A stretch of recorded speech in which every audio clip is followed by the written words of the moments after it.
Je vais revenir sur la dialectique que j'ai développée il y a déjà 4-5 ans sur conscience et subconscience. Je peux dire renvoyer éventuellement aux topiques freudiennes de surmoi et de ça. Mais le ça étant la subconscience et le surmoi étant la surconscience ici. Mais je voudrais dire ici que beaucoup de gens préfèrent la surconscience à la subconscience pour des raisons évidentes. C'est que la surconscience, elle produit une littérature qu'on peut toucher, qu'on peut lire, alors que la subconscience, c'est quelque chose qui est inhérent à nous. Et on a tendance à minimiser le rôle de la subconscience. Par exemple, si on prend la question juive, certains vont essayer de la réduire à une question de surconscience. Qu'est-ce qu'ils ont écrit? Qu'est-ce que dit le judaïsme?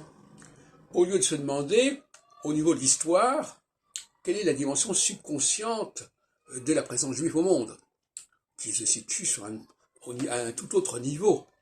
D'ailleurs, le mot Dieu en hébreu ne se prononce pas, c'est le tétragramme, on est quelque part, on est dans la subconscience, quelque chose qui n'est pas expressément formulé et exprimé. Donc, il y a une guerre entre subconscience et surconscience, une volonté de minimiser, même de refouler, même de nier tout simplement l'existence de la subconscience.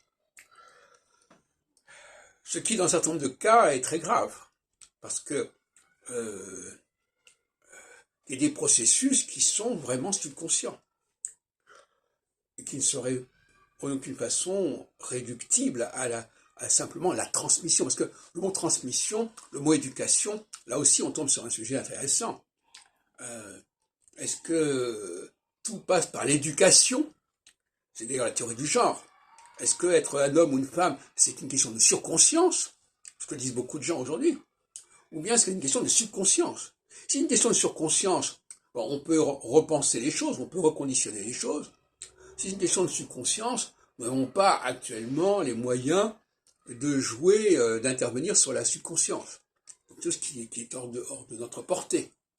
Donc évidemment, on va préférer parler de choses qui sont à notre portée et qui sont produites par notre industrie, notre ingéniosité à fabriquer des objets, puisque le livre est un objet, plutôt que de parler de choses beaucoup plus mystérieuses. Même si, bien sûr, Freud parle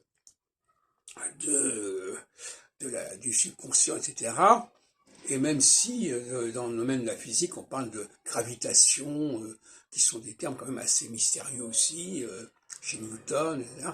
Bon, mais enfin, de manière générale, le discours qui s'appuie sur la surconscience, sur ce que les gens ont fait, ont décidé, sur le droit, sur la loi, passe beaucoup mieux qu'un discours sur la subconscience, qui englobe d'ailleurs l'astrologie. Parce que l'action de l'astrologie, elle est de l'ordre de la subconscience. Voilà. Donc on pourrait continuer là-dessus, mais je crois qu'il faut quand même ne pas négliger l'utilisation de ces termes-là.